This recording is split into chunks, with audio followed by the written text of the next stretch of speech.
How do you make business problems disappear? Wrap them in bacon.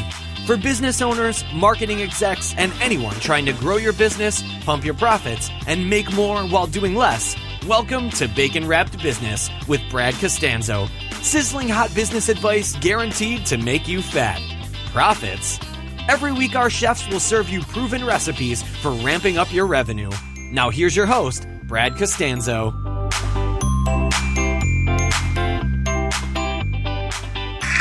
Bacon's the best. Even the frying of bacon sounds like applause. It's like, you wanna know how good bacon is? To improve other food, they wrap it in bacon.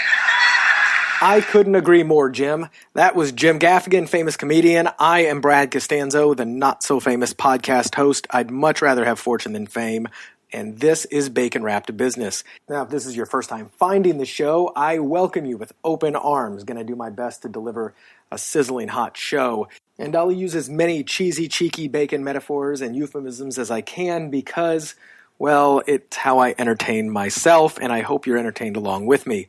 If you guys are here back for more, I want to welcome you. It means a lot to me that you listen to the show every single week and leave the 5-star reviews on iTunes. I do read every single one of them, and I appreciate it. If you haven't had a chance to rate the show, please do so. If you have any questions, remember you can always reach me at askbrad@baconwrappedbusiness.com, whether you want to share your own strategies, business advice, or you have questions, challenges, or you'd like a second opinion on your own marketing or business strategy, just send that email to askbrad@baconwrappedbusiness.com. And now let's bring on my guest. Actually, before I do that, let me explain who I'm bringing on.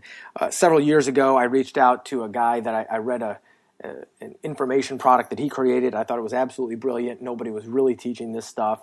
We became friends. We became mastermind partners together. We share ideas all the time, and I asked him if he would graciously come on the show and share his 30 years of direct marketing knowledge and experience, tell us what is working, what has worked for him, what he's doing now.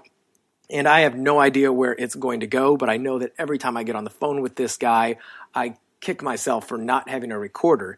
This time I do. So some of this will be for you, and some of this will be for me. It's like I'm letting you eavesdrop into these conversations with some of the people that I go to for advice when I have business and marketing challenges. And every single person that I bring you, I have vetted to be somebody worthy of your time, because I do appreciate you spending it with me. Speaking of spending time with me, let's see if I can get Luke Jaten on the phone. Give me 1 second. Without any further ado, Luke Jaten, are you with us? I am. Hey, buddy, how you doing? You like my little radio announcer voice there? That was pretty awesome. So before we get started, let me just ask you a quick question. How long have we known each other now? Like 3 or 4 years, 5 years? Yeah, at least. I think I want to say it's been maybe 3 or 4 years. Okay, I think that probably it's only been about 2 or 3 months ago that I realized that you were not Brad Costanza. Yeah, you thought it was like George, right? Costanza. Yes, George on Seinfeld. Costanza, Brad Costanza. No, Costanzo. Yeah. You know, I say, man, I plug that O really hard. I go, that's the only thing separating me from the short, fat, bald, neurotic guy on TV's most popular sitcom ever. Like, why couldn't I have been named similar to like somebody cool, you know, like a Tom Cruise? Or actually, I don't know if he's cool anymore, but George has moments. He does have his moments. He's unforgettable. And, you know, it's funny, when I was growing up in high school and whatnot, people couldn't remember my name. People couldn't pronounce it. They definitely couldn't spell it. They still have sometimes hard time spelling it. But I think at the end of high school or the beginning of college, dating myself here, is when Seinfeld really came on and came into its own. So I was in college where, you know, your friends and fraternity brothers and everybody else is really unforgiving. And I'll never forget when I was sitting there in my dorm watching the episode where they called George Costanza Can't Stand Ya. Right. And I was looking at my roommate, and he started smiling. I was like, I am never going to hear the end of that. So to this day, I still get people saying, hey, can't stand ya. That's awesome. So, yeah, now nobody can forget my name. That's the good news. But, yeah, dude, I can't believe it. I grew up with Luke and Lucas, which rhymes with puke and pucus and mucus. And yeah, but it's also like Luke Skywalker, so I don't feel bad for you. It's like... And Luke Duke. I don't know. That's that cool. Luke Duke. I don't know. Got that one a lot. him and what was it, Dukes of Hazzard, Right. Dallas. It was Incredible Hulk, Dukes of Hazzard, Dallas, and Falcon Crest. That was a Friday night lineup I'll never forget.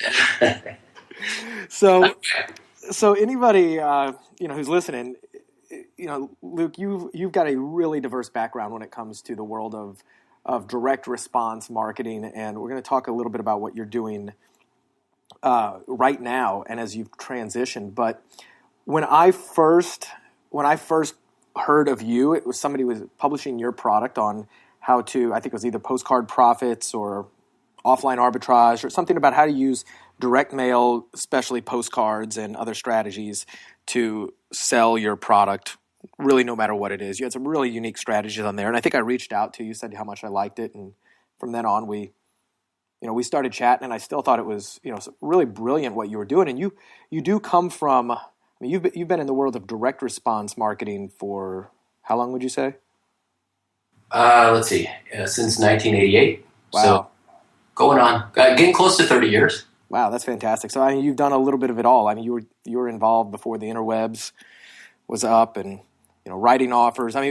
Back when you wanted to run an ad, you would write the ad, send it in with a check, and wait for the magazine to be published 60 days later, and then wait about a month or so to get response. And so just to do a test took you committing money and waiting 90 days. It was fun. Wow. Yeah, you talk about how times have changed. It's crazy. I came into the world of direct response and internet marketing when maybe back in 2007 or 2008 when everything was full swing, and it's changed dramatically since then. So it's hard to imagine the things that you've seen. But throughout it all, and up until your most recent venture, which we're going to jump onto, what do you think was your primary, I guess, your core competency? Was it copywriting? Was it creating offers? Was it, a little bit of everything? But was there anything that you really were proud of yourself for being able to make a success in direct response? Yeah, because I don't think I have a unique gift. There are people out there that I admire their copywriting skills or their ability to put things together, and some of the people I've worked with over the years, they're people that I'm just in awe and sometimes feel like, God, I wish I had that kind of skill.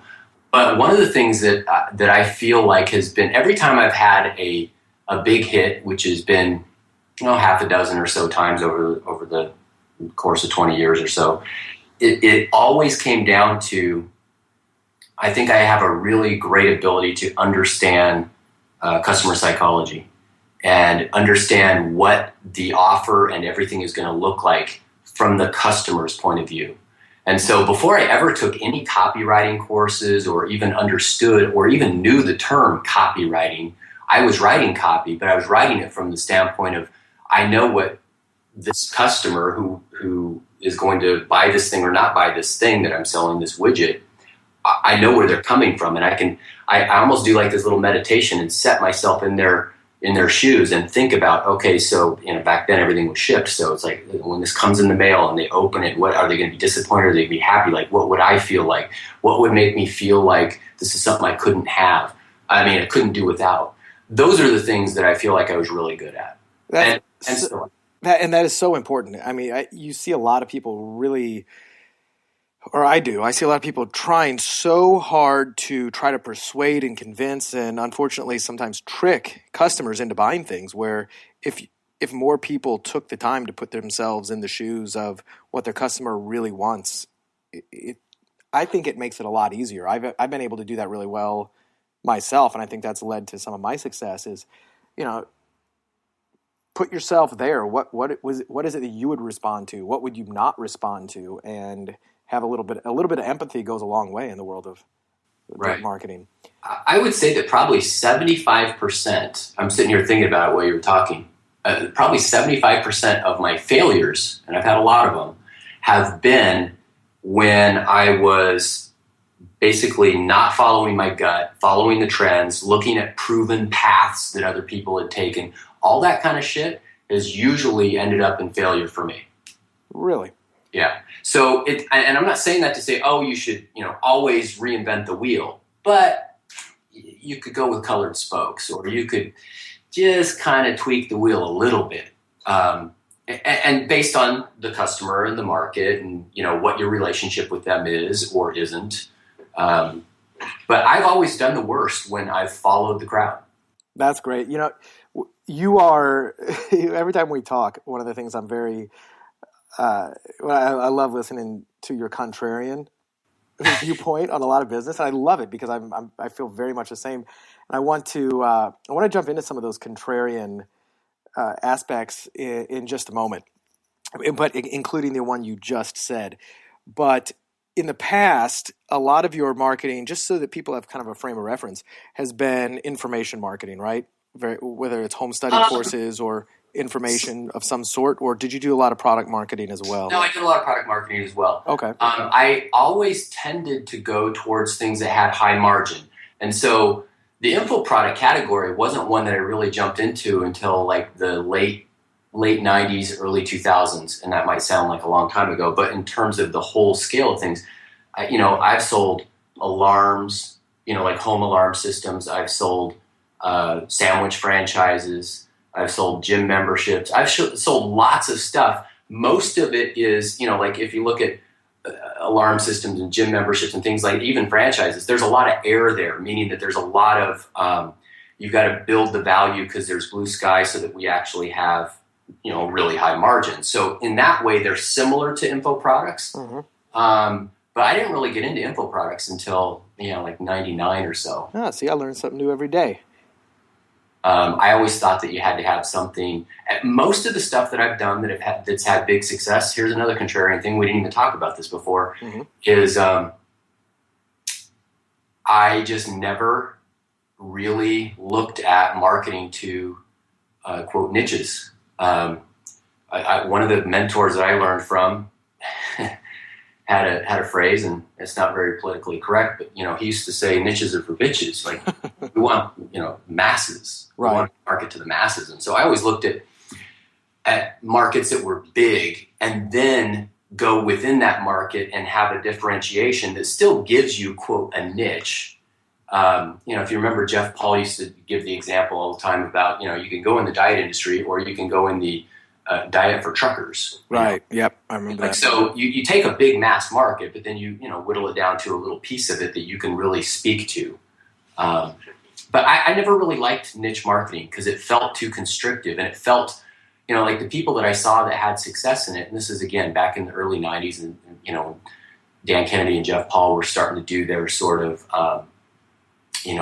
be an expert in one arena and sell, marketing and info products to people who were accountants or realtors or chiropractors, things like that. When I looked at those niches, I would go, okay, yeah, you can go in there and go really deep in that niche and probably make yourself a great living. But as they've proven, and so several others have proven over the years, you'll tap that well at some point. Where if you go to masses where there's lots of what I call renewal, like a moving crowd, Gary Halbert used to talk about it, where there's new people coming to the market all the time, it's easier to not have to, for me, I didn't want to have to reinvent myself or reinvent my product or make a bigger, more expensive product every quarter to be able to, meet my numbers. You can meet your numbers with one core product if you've got a wide, I'd rather go shallow and wide than narrow and deep. Narrow and deep. But that's just a preference. One's not right or wrong. It's just, I like that better. It makes a lot of sense. It's kind of the lazy way to do it. Well, it makes a lot of sense because but I believe, when you're going with the niches, when you sub-niche it down, it becomes easier to potentially create that differentiation and that offer and stand out. And a lot of times that's what we think we have to do if we're creating a product is I'm going to stand out. I'm only going to market to this type of people. That way I can speak their language and I can be very, very specific. Absolutely. The problem is once you dial it in and you've got a great offer, you can easily run out of prospects if you're too dialed in versus what you're doing is just going to find the big stream of prospects and customers and revenue and just saying, look, I'm going to get myself a piece of this as well and never have to go scrambling around trying to find a new. My biggest thing, the reason that I always thought that was most attractive and why, and this might not be the real reason, but why, when Dan Kennedy and Jeff Paul were really pushing that envelope, it was so funny because Jeff, for a long time, if you remember, had, the book, how to make $4,000 a day at your kitchen table in your underwear. And he sold thousands and thousands, probably millions of copies of that book, right? He was selling it in mass media to a mass market and telling you to do the opposite, right? Exactly. I watched what he was doing, not what he was saying. I think that if more people did that in, the world of, marketing and learning and business or whatever, they would have much more success. I've noticed that so many times. Watch what they do, not what they say. Or not necessarily what they say. So yeah, listen to it, but evaluate it. Just don't take it for face value. Yeah, absolutely. You made a shift in your business recently, and I know this is how long has it been? About a year or two that you decided to make the shift to your own branded product in the health market. Well, I'm a big fan of. Well, when you say decided to, that's why I giggled. I decided to about 3 years ago. Oh, yeah. We didn't actually get it launched until this past January. So it's been just right at 6 months. I can't believe it. So your product, which I am a huge fan, I was lucky enough to get one of those early samples, is called Basic Greens. It's a powdered greens drink. So if people are, used to hearing about the importance of getting your vegetables or juicing, especially, I know I have a client and a good friend who's really big in the market of teaching people how to get the most out of actually juicing their vegetables, etc. Right. And I was a big fan of that, but I was also not a big fan of all of the work it took to do it. But I never really thought that. I didn't really like the taste of greens powders, and never a big fan. You sent me yours, and I was hooked. It was amazing. So if anybody out there, I'm giving you a real heartfelt plug. Basic Greens is amazing, good tasting supplement for health, vitality, and all that stuff. But this being a business show, I really kind of want to dive into the the development of this business, because here you are, you've got a lot of great experience, understand direct marketing, understand these niches. You are, what are you, a big CrossFit guy?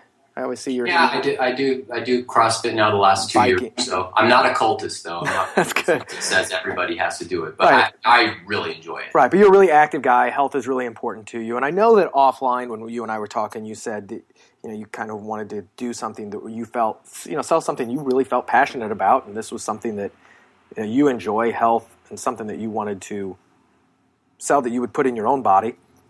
But take us into that a little bit. Just the, from the decision to act, or I guess I should say this, the commitment to do it, to the launch of your own really widely accepted supplement now. Well, here's the thing. It was really scary, and I'm not afraid to admit that it was scary, even after doing direct response for as long as I have. It's scary to go. I'd stayed in genre, info products, across one or two sort of, I even hate saying the word niche, but I'll just go ahead and say it. Across one or two niches, that had sort of become my, like my safety blanket, basically, because I knew how to do it. I knew the customers, I knew what they needed to hear, what kind of products they wanted to buy. And that to me was a really, really easy market to operate in. Unfortunately, and it was very lucrative, but unfortunately it wasn't very satisfying for me. And a big part of why it isn't satisfying, I've talked with, lots and lots of other people that have been in the same position. And it's just that there's a certain amount of turnoff to having 90% of your customers not do anything with what they get. Exactly. The failure rates are super high, no matter how great a quality your product is. The FTC is always on your back, because even if you show testimonials that are real testimonials, they want to say, well, not everybody's going to be able to do that, so you can't say that. There's just so many different things that make it a bummer and a downer. That for me, for a long time, the good outweighed that. The good meaning the customers that did get results, the fact that I was making great money, the fact that I had a pretty decent lifestyle. Those were the positives. And at some point, the positives started to fade, and the negatives overtook it. And that happened almost 5 years ago. And then I fought it for a couple of years, just going, no, just get over it. Don't be a pussy. Just, like all of the rationalization, the self-talk around making yourself feel okay finally just I couldn't do it anymore. And I said, okay, I really want to be doing something different. If I say I have this direct response skill set and this ability, which I haven't used outside of the info world for, since the 90s, put your money where your mouth is. And my wife was a really big, proponent of, she would challenge me because I would make statements and she'd say, well, yeah, why don't you prove it? Do it. Do it. Yeah, that's great. Damn, you're an instigator. And so I knew I wanted to go into the health and supplement world. I'd been doing consulting for quite a few supplement companies over the last 2 or 3 years, and had been involved in that industry in the mid-90s, working for a big company and doing sales to doctors for them. And so I knew the markups, and I knew a lot of the manufacturers, and I knew formulators and all that kind of stuff. So I thought, let's go into that. But I didn't want to sell another. I didn't want to sell something that I wouldn't take. Mm-hmm. I didn't want to sell something that that I had to rationalize that it worked because we've got this one little blind study here that's double blind study that says either in these lab rats or these 9 human subjects that this product actually does what you say. I didn't want to have to deal with all of that stuff, and so that really thinned out.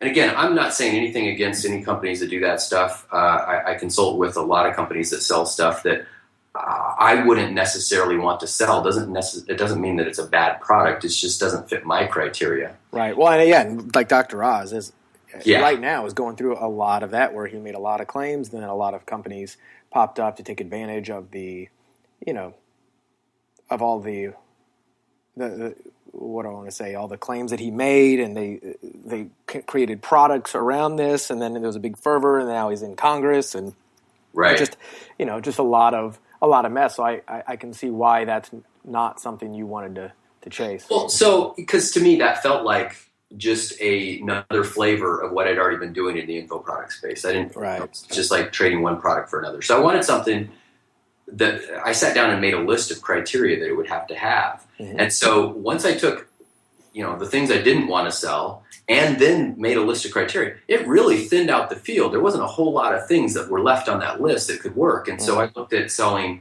whey protein, which the reasoning behind that is, you don't quote have to sell it. You just have to brand it and make it available and it wouldn't be a giant leap to sell, but margins are super low.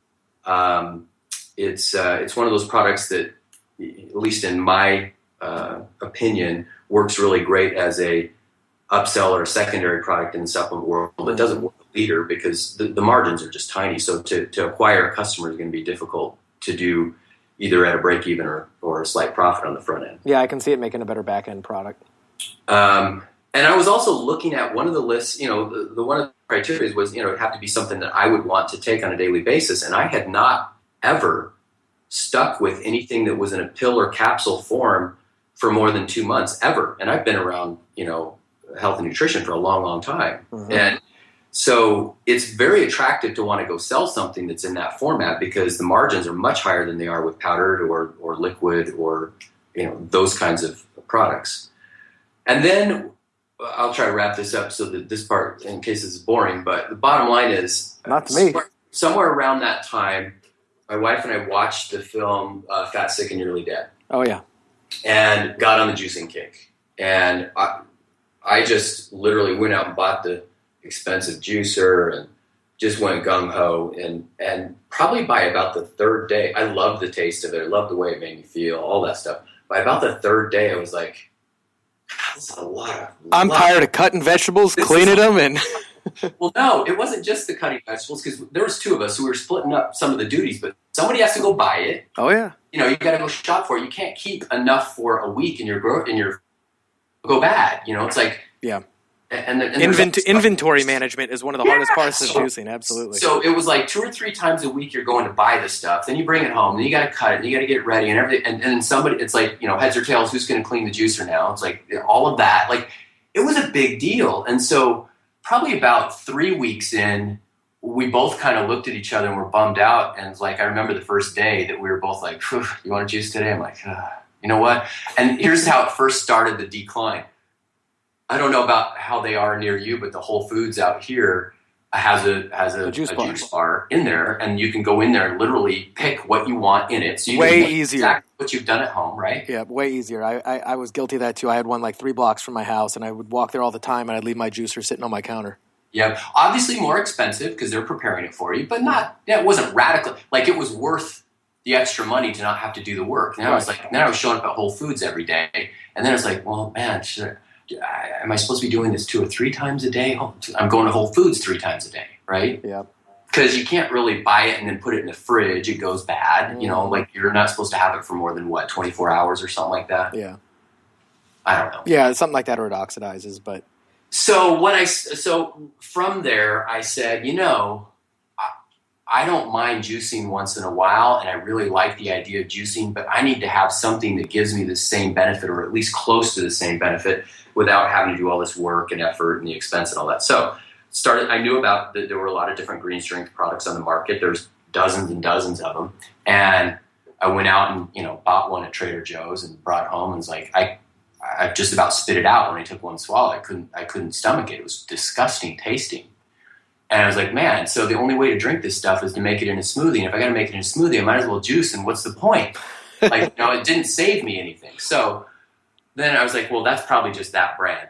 Well, over the next week or two, we tried, between the two of us, like 24 different brands, and every one of them tasted either really horrible, like lawn clippings on the bottom of a lawnmower, or there were like 2 or 3 that the taste was okay, that was almost passable, but they had this sort of metallic aftertaste that I just didn't like at all. It was like, I couldn't see myself. I could gag it down, but I couldn't enjoy it. Yeah, that's where the was like, okay, maybe there's a marketing opportunity here. What if we could formulate something that actually tasted good?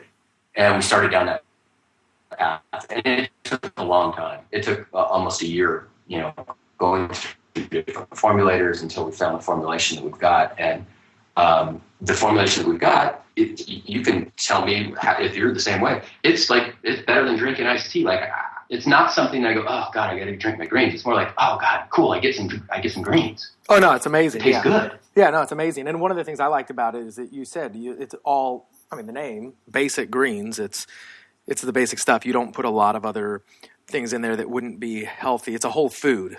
You could drink 10 of these a day, and you're gonna be fine.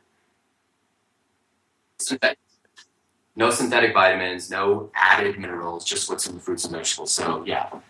So anyway, that's how it was born, and that's how that was the process to start finding the formulation. And once we started finding the formulation, during that whole period of time, thinking about, so how do you want to do the marketing, all this kind of stuff. One of the things that I wanted sort of as a challenge, and this is something that we're still working on, is I didn't want to do only a direct response company.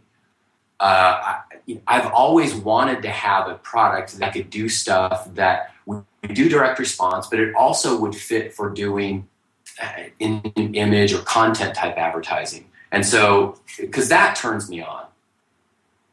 Have you ever watched the documentary Art and Copy? Yeah, I have. That's amazing. I think I saw you talk about it on Facebook, and I watched it, and I loved it. Anybody who listens to this that cares about advertising or marketing at all would really be entertained by the movie, if not love it. I say if not love it because it goes against a lot of like direct response type stuff. But I think that in the world of marketing, there's always been sort of this, back and forth in this battle between direct response is better or image is better. And I think that as social really starts to evolve, they're kind of melding into one. You need to have direct response techniques and sales flow and all of that stuff in place. But if you're ignoring the other stuff and still going with ugly pages and ugly, not caring about design and not caring about, what the product looks like and all that kind of stuff, I think that you're missing out. And as we go forward, it's going to continue to be that way.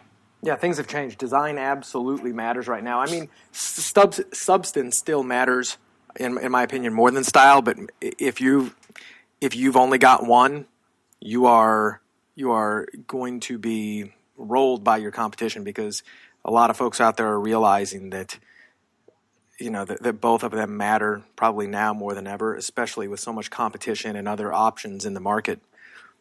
So what was, when you, how long did it take you to actually start up? When you said, fine, I'm doing this, and then you really launched it, what was because, there's probably people out there who've thought about, I'd love to have my own supplement. It took us a lot longer than it should have. Mm-hmm. I hate to use the word should. It took us a lot longer than it could have. And the biggest reason for that was once we had the formulation in place and we knew we were going to launch it, and we incorporated the business and started going, it was probably a good 9 or 10 months before we actually put the product on sale. And a big part of the reason for that was during this period of time, launching a supplement product, unless you're doing a private label product where you can get just a little bit of something and not have to make a big commitment, it's fairly capital intensive. I mean, it's a lot more so than info marketing. You've got to put up some money to get inventory ready and all that kind of stuff. So, and I knew that the way that we were launching, it wasn't going to be a business that we could pull money out of right away. And that was a new thing for me too. I've always launched businesses that we could pull money out of in 30 days or less. And so this was also kind of it's almost like being on a diet. We're starting this business and we're just going to let the money roll over in the business and keep growing. And so knowing that, I've also kept doing consulting all this time. In fact, I'm still doing consulting and plan to through the end of this year. It looks like by January, we'll be at a point where the business is, at a level that we can actually start living on the income, because we'll have gotten it to a point where there's enough in there that it's turning over on itself. If that makes any sense. It does, but Luke, that's not get rich quick and easy like everybody wants. I mean, I'm a little disappointed that you didn't just, click a few buttons and, have cash. I'm not against that. I've done it before. I've had but here's the thing. Every business that I've done that with before has had a 1 year at best life cycle. And I was finally ready to have something that was going to be built for the long term. So, it was very difficult mentally and psychologically, even with all the business experience that I've gone through over the years, to make the commitment of putting up all this money for this business up front, knowing that we weren't going to pull any money out of it for a long time, because, in my mind, I'm fighting. I'm going, no, I could just put out another info product and, turn over money in a month and be moving. But the problem is I've been doing that for 3 years and wasn't any further ahead.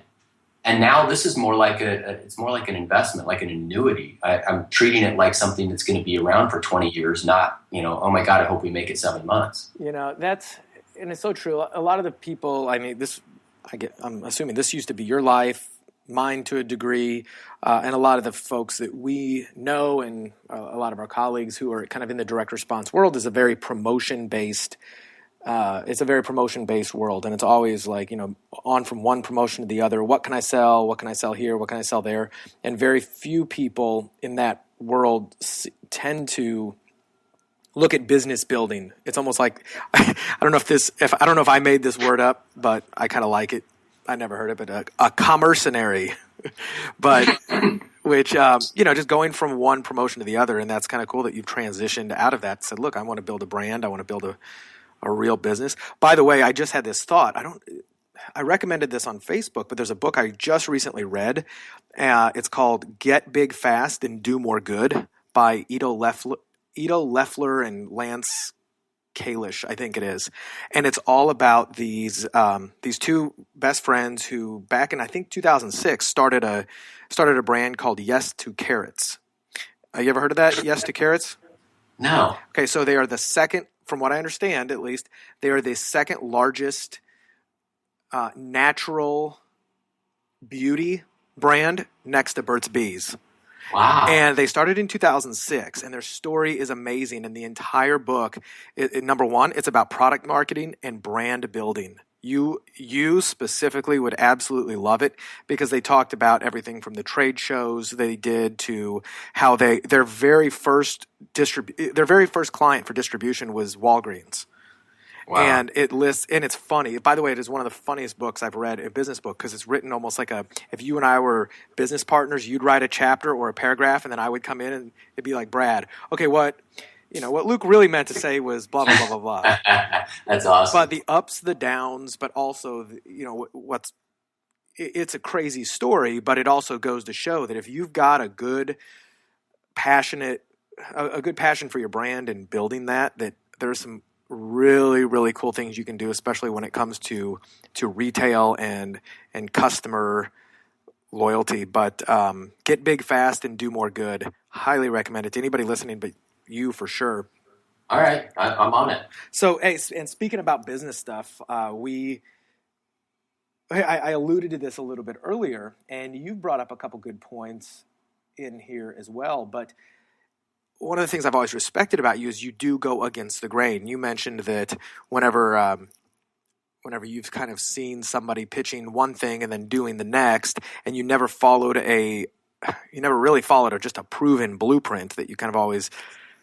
Oh, no. I did. Those were my failures. Those were your failures, exactly. But that's what a lot of people are out there doing, whether they're buying info products and home study courses about do it just like this, don't deviate, and you'll have a success. Sometimes that is true for a percentage of people, but it's not really there's a lot more to it. And you've got quite a few opinions about business that go against the common held grain and actually against a lot of the stuff that you hear a lot of gurus, experts, and success authors talk about. I know we've talked about hard work, for instance. What's your view on hard work? Is it the most important thing? There's a big difference, and this is where I think a lot of people get confused. In my mind, there's a big, big difference between hard work and lots of work. And lots of people are out there bragging about how much they're working. And I don't look at that and admire it. I look at it and feel sorry for them. Like, well, dude, then you're doing it wrong. Mm-hmm. There's a difference between hard work versus lots of work. Do the work that needs to get done, whether it's hard or easy or not. But I see so many people just filling their time with busyness, and it seems to be almost like a badge of honor when you ask somebody, so how you been? Oh, I've just been busy. And then they list off 40 things that they've done. And when I hear that, I'm going to be polite and not say anything, but in my mind I'm going, wow, man, it sucks to be you. I would not want that. No, and I've been guilty of that all my life. Like, I remember reading about in Tim Ferriss's The 4 Hour Work Week. He actually had a paragraph or chapter on something about this. How if we give enough time, we will find work to do in order to fill that time, as opposed to having highly focused, productive periods. And I found myself very, very guilty of that. The one part I struggle with, I'm a big fan of the whole Pareto principle and 80-20. Focus on the 20% of input that gives you the 80% of the output. And there's another book recommendation by Perry Marshall, amazing, 80-20 Sales and Marketing. Yeah. As important as that is, the one part I struggle with personally is that 80-20, that finding that 20% of the big revenue generating things is important, but then there's the other truism that the devil's in the details. And I always struggle with that. Like, how do you work on the biggest, most important things and then take care of all the little T's and I's that need crossing and dotting? And that's just a personal thing that I struggle with constantly, is that balance. But I think there's no better way to understand your business than, especially when a business is new, than having to wear all the hats. And some people complain about it, some people brag about it. This is a little bit off subject, but it sparked something that I was thinking about. No such thing. I'm still taking all of our customer service calls, all of them. That's so smart. I tell people to do that all the time. Yeah. Especially in the beginning. When we get to the point where we hire our first customer service person, which is coming here pretty quick, I will know everything that they would have, that they'll be up against, because I've taken it. And I understand the customer psychology when they call because their shipment's late. I know the customer psychology when they call because they want to cancel, or they call because they want to increase their monthly auto ship order to 2 bottles instead of 1. Like, I know the psychology that's going on for all of them, because I take the time to ask and find out, and hey, where'd you find out about us, and all of that kind of stuff. When I teach people direct response, you know this from going through my postcard course, if they're using the phone at all in that process for order taking, which if you're not, if you got an online business at all, you should be, yeah. And you don't have a phone number on your website, shame on you. You're losing income and you're losing valuable insight from your customers. In most cases, even if you sell a digital product, your conversion rate can go up as high as 20-25% just by adding the phone number. And that doesn't mean that everybody's going to call. It means that they feel like they can, and they don't feel like you're hiding behind something. But the ones that do call, the insight that you can get from that is invaluable. I so often see, and I was guilty of this when I built my first business, which was thinking of customer support as, okay, I just need to find somebody. I think I was paying somebody like $5 an hour to take my customer phone calls. And I looked at it as a necessity. Okay, you got to have this to take care of your customers who are bitching and complaining. And man, I could not have been more wrong. But I learned that the hard way. I mean, customer support, Zappos is a perfect example of this. They put so much emphasis on customer support as it's you their should. USP. These are the people paying your bills. Yeah, but it's for Zappos, it's their USP. Absolutely. It's the only thing that makes a difference between them and another mail order company online selling, everything under the sun like Amazon or anybody else. That is their USP. That's how they grew. Mm-hmm. Customer service, period. Yep. And in my opinion, customer support people should be as skilled, if not more, those slightly different skill sets than your out front salespeople. Because, you need to have salespeople. The biggest thing with customer service people is to hire, you can get them trained to the skill level because the skills that they need are not difficult, but they have one thing that they need is absolutely necessary, and it's almost like you're born with it or you don't get it, and that is they've got to have a great attitude. Attitude and empathy, absolutely. Yep, absolutely. It's so important. And, I forget who said it, but I love it. I'll give credit if eventually, because I've said this several times on the show, but it's never been harder to get a customer to buy from you the first time, but it's never been easier to get them to buy over and over again, just because of all the touch points and all the various ways that you can serve your customers versus in the past. But it's not easy if you neglect that aspect and you neglect that channel. So I think that's really admirable that you're taking all the service calls and you're finding out, Tom Collins. Oh, yeah. Yeah, so Tom was the last guest on my show, and he just said, one of the magic phrases that I use or that I tell my clients and customers to use is have somebody who's really good and, great attitude and empathetic call your customers, if not the business owner, and just ask them two questions. What do you wish I did? What do you wish we did more of? And what do you wish we did better? And he goes, they will tell you, number one, how to improve your business, and number two, what to sell them next. And I thought that was just so logical and genius. Absolutely. So what about when because we're talking about bringing people on, what about just outsourcing? There's a big, versus hiring people in-house. I mean, I've got a very big opinion about this. I haven't shared it with a lot of people, but what's your take on it? I think that it's really popular and in vogue right now, and has been for a while, probably ever since Tim Ferriss's book came out, to say that you should outsource everything except for the very high level stuff. And, there obviously are people that can run their business that way. I've never been able to. Every time I've jumped on that bandwagon and tried to do it, I've had just disappointment after disappointment after disappointment, and wasted more time than I, quote, was going to save by having somebody do it, because I had to burn through 3 or 4 different people back and forth over a week and still didn't get what I wanted. One of the areas for me that's like that is web design and coding. I taught myself how to do HTML and CSS, back in the 90s. And the only reason I did it then was because back then it cost you $6,000 to have somebody code a 3-page website. And I was like, wow. So I taught myself how to do it. And over the years, my wife has been one of the biggest ones that said, why are you still sitting there doing that? Why don't you have that outsourced? And every single time I have, I've been disappointed. Mm-hmm. And I end up feeling like it's going to take me longer to explain exactly what I want than it is to just go ahead and code it. Yep.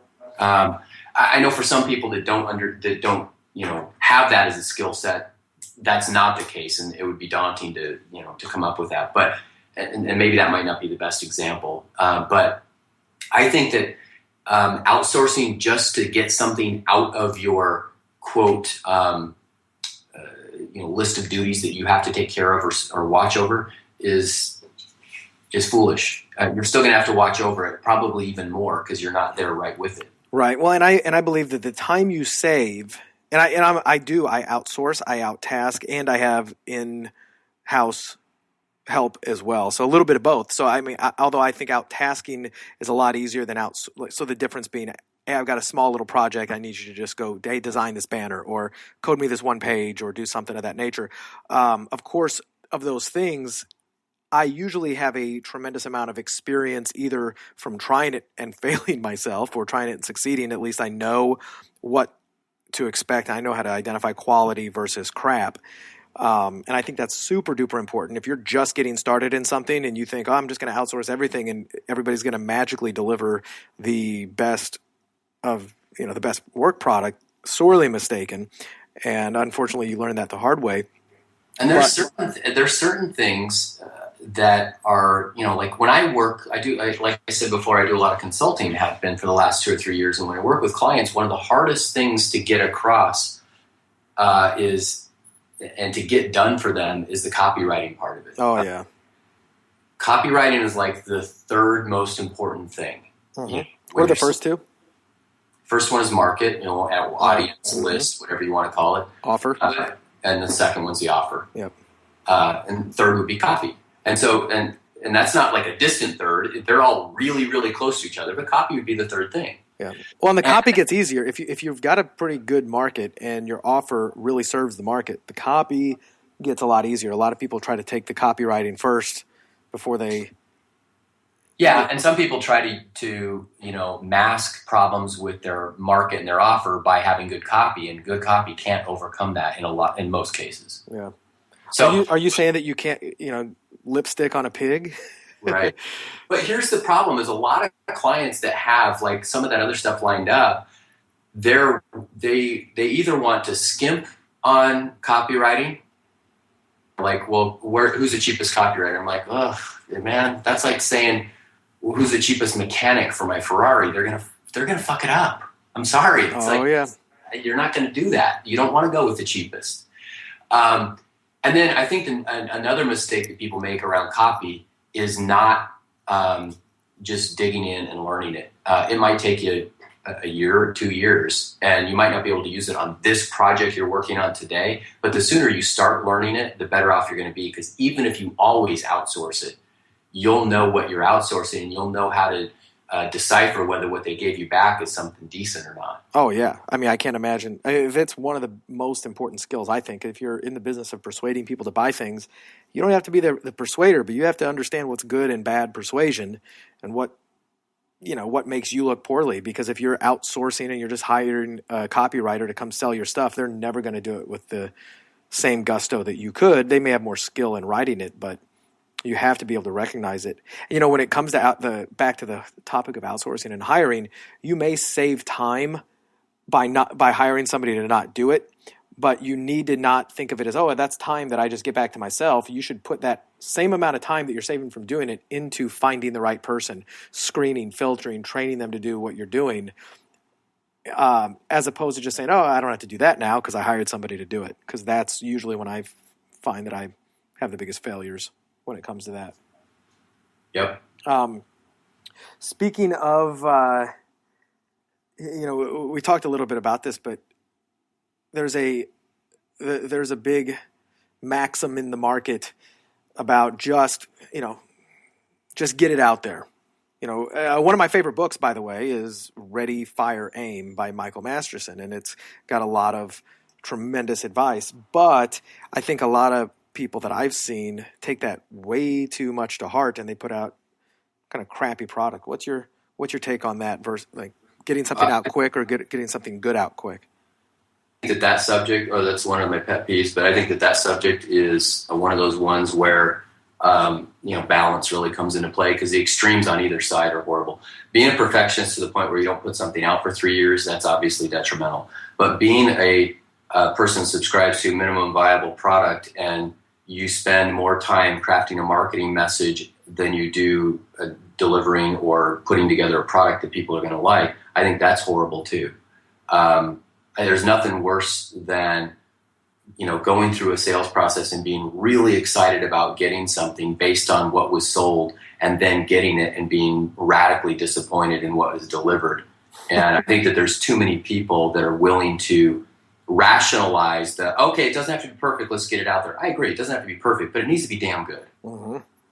Yeah, the whole first impression, you don't get a second chance. You better make a good first impression. It doesn't have to be a perfect first impression, but it better be a good one because you may not get a chance to make a second one. What has been, in the past year or so, that you've really been focusing all of the time on basic greens, et cetera? What's one thing you would have done differently if you could have?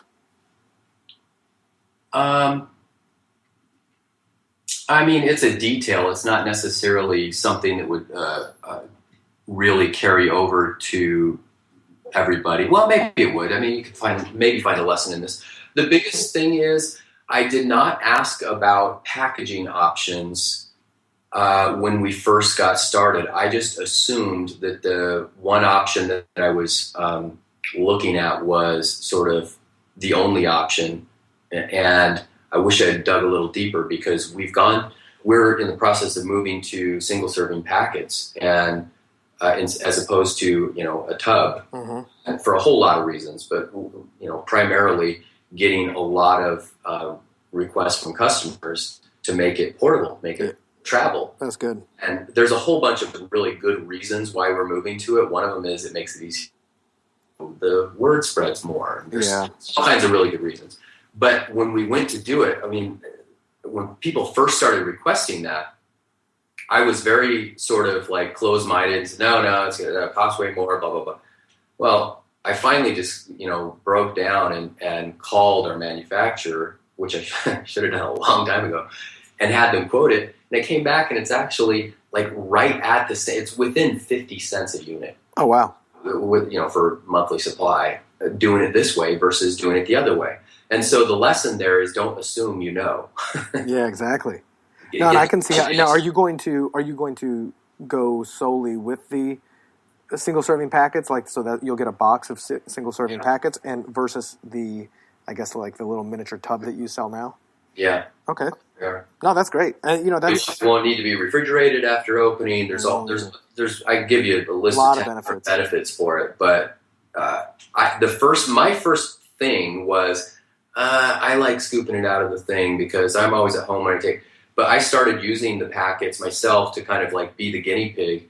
And you know what? Once I started using them, I don't even like using it out of the tub anymore. Right. I used to work at home when you sent me that stuff, and I loved it. I go to an office now, about 10 miles to an office, and if I had a little packet, I'd throw it in my briefcase every single day, and that'd be fantastic.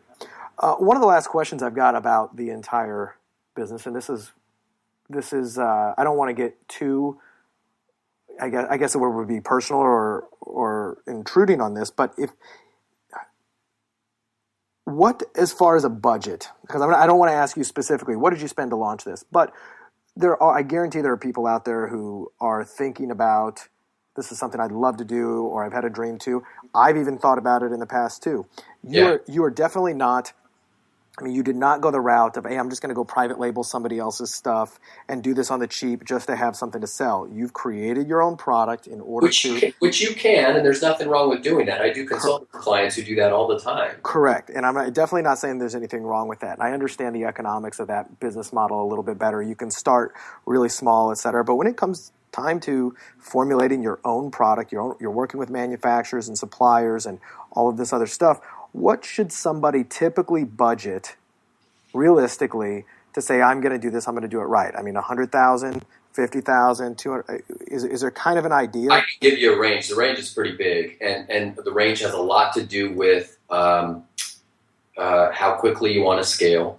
The thing that's been different about being in this business than any other business I've been in, even when we were shipping physical products before the internet, is I never had the lead time that you have with the health product, especially when it's your own formulation. Most manufacturers, until you're at a level where you're doing 50,000 units a month, their turnaround time, the lead time, meaning the time from when you place an order for product to when it shows up in your warehouse, can be anywhere from 4 to 12 weeks. Oh, wow. That is a long time. What that means is you've got to plan, okay, how much do we plan to sell over the next 3 months? And at what point during those 3 months do we place an order for the next round? Because it's going to take 3 months to get here. So there's a lot of sort of inventory management stuff that doesn't come into play if you're doing private label. Private label stuff, most of the manufacturers are running their private label products weekly. And so most of those products you can get turned around in a week or two.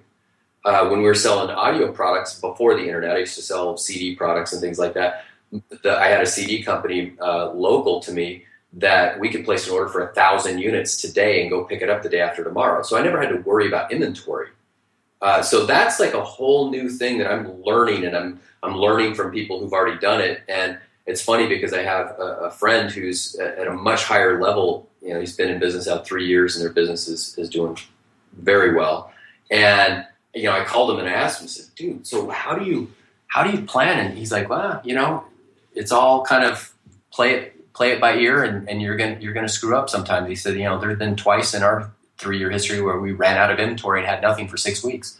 It sucks. Yeah. I'm like, don't want to have that happen. So that's an issue. You asked me about the budget. So that part, like knowing how much you want to start with. If you've already got a ready-made list, let's say that you're in the health industry already and you're selling an ebook, on sure, cut ads or whatever. If you've already got sort of a market in place, you can pretty much guess. You can get a pretty good guess based on how they respond to new offers that you put out there, what you're going to need. So for somebody like that, it's a little bit easier. If you're starting from brand new scratch, if with a custom formulation, minimum you're going to need is somewhere around 25 to 30,000, and it depends again what ingredients and what type of product, and then probably a maximum of 75 to 100. Okay. What's interesting is when you compare that to a lot of the, I guess, mainstream businesses you can start, whether it's buying a franchise or whether it's doing a lot of other stuff, that is still pretty darn cheap when you think about it, for most people out there who could potentially.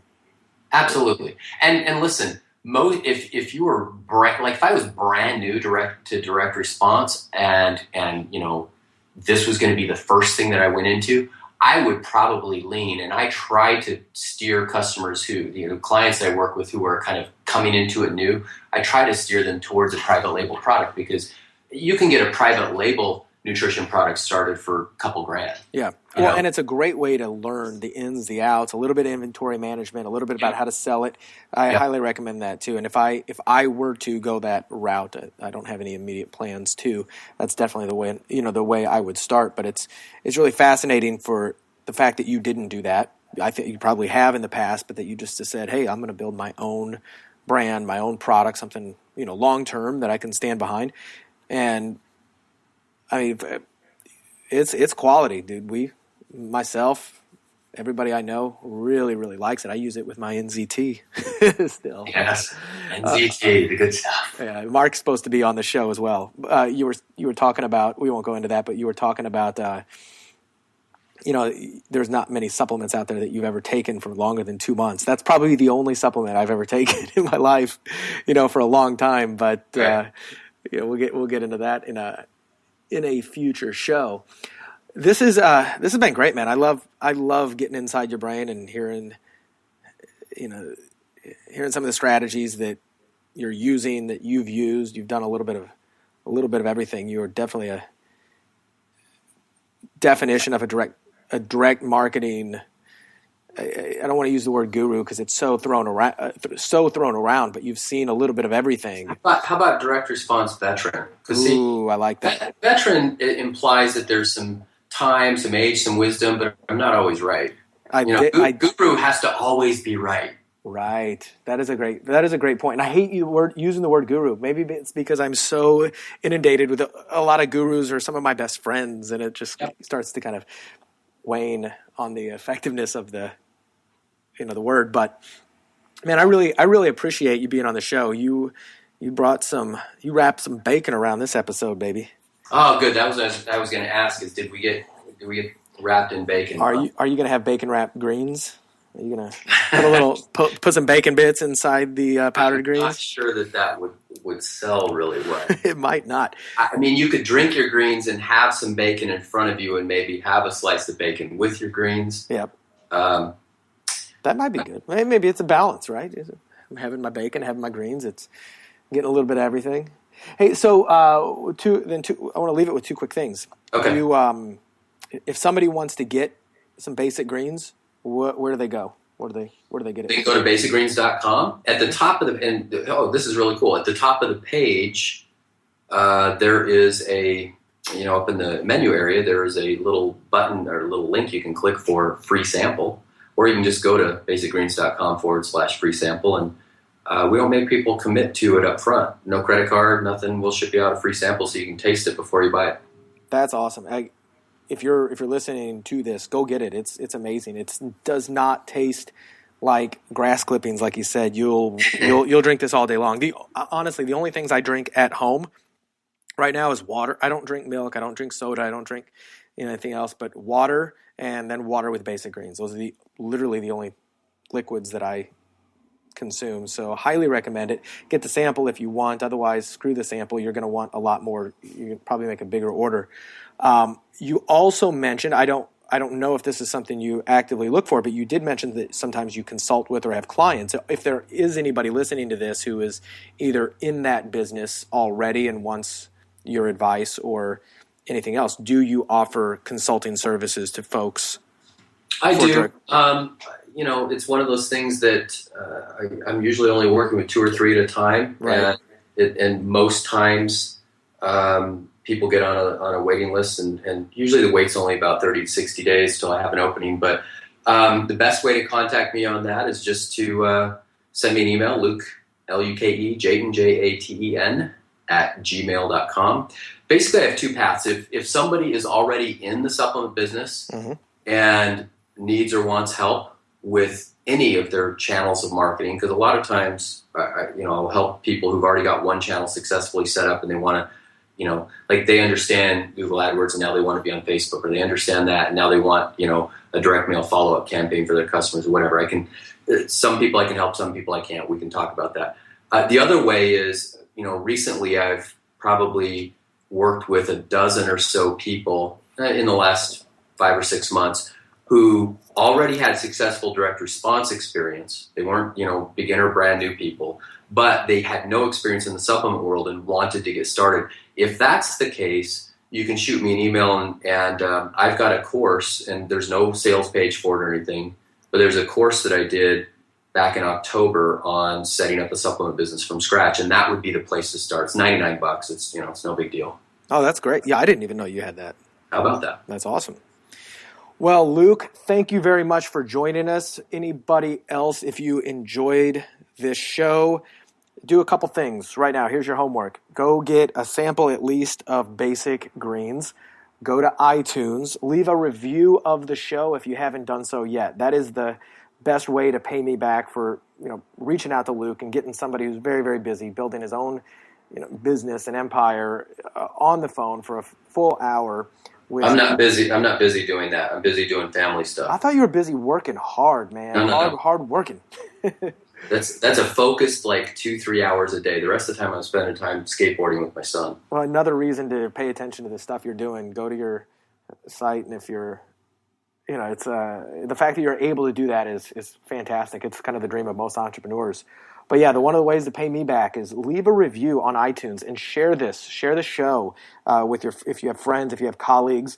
Say those words. Hey man, if you listen to this Bacon Wrap Business Show, it's kind of crazy but fun and always full of good guests and advice. That's what encourages me to bring these to you even more.